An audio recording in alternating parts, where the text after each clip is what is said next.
So, hi guys! For today is ipapakita ko sa inyo tong toner ng Honest Glow.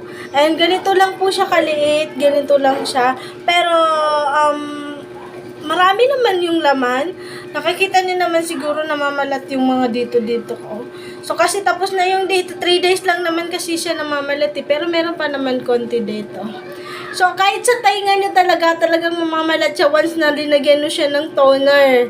Okay? Tapos, ano rin siya, pag ginamit nyo siya, mga sisi, make sure na kung ayaw nyo nang may ganito kayo na lumalakad kayo or may lakad kayo ganon, may mga event kayong pupuntahan, huwag kayo magto-toner. Kailangan mga 3 days bago nyo gamitin to. Kasi 3 days talaga siya mamamalat eh. Kaya kung ayaw niyo na naglalakad kayo na may ganito kayo, is huwag niyo siyang gamitin ng may lakad kayo. Kailangan yung sa bahay lang kayo, ganon.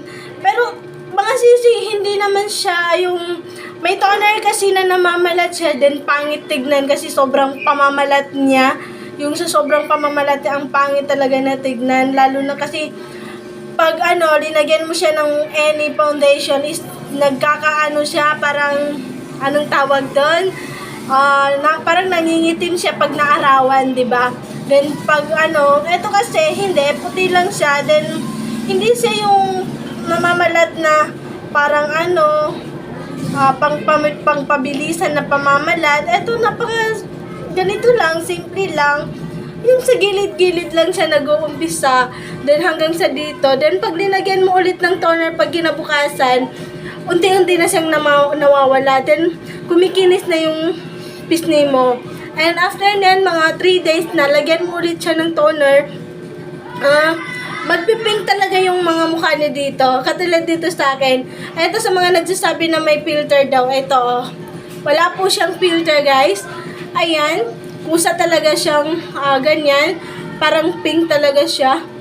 Then, ganun lang. After ko maglagay ng toner, linagyan ko lang siya ng cream niya. So, nakita niyo naman siguro, ni-reveal ko na yung cream niya. Ganito siya. Meron maliit siya. Kasi pag isang shade yung kinuha niya na ganito, meron siyang cream. Pero maliit lang siya. Hanapin ko. Ito. Ay, ito. Ito yung toner. Ay, ano tawag dito, cream niya. Pag isang set yung kinuha mo. Pero, pag ganito siya, mas marami kasi yung ganito. Kaya bumili rin ako ng ganito. Kasi, alam niyo naman, pag tayo mga babae, may lakad, ganito, ganyan, di ba?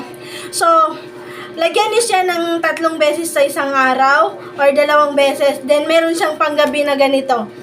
Ako kasi hindi ko ginagamit yung panggabi na kasi hindi ko bet yung amoy. Then baka mamaya mahilo ako or hindi ako makahinga. Then may asthma naman ako.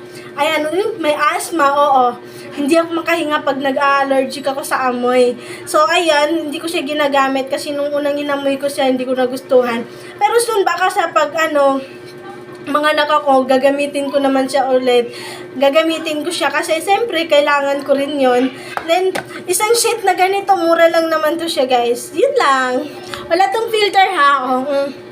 May mga nagsasabi kasi filter daw eh.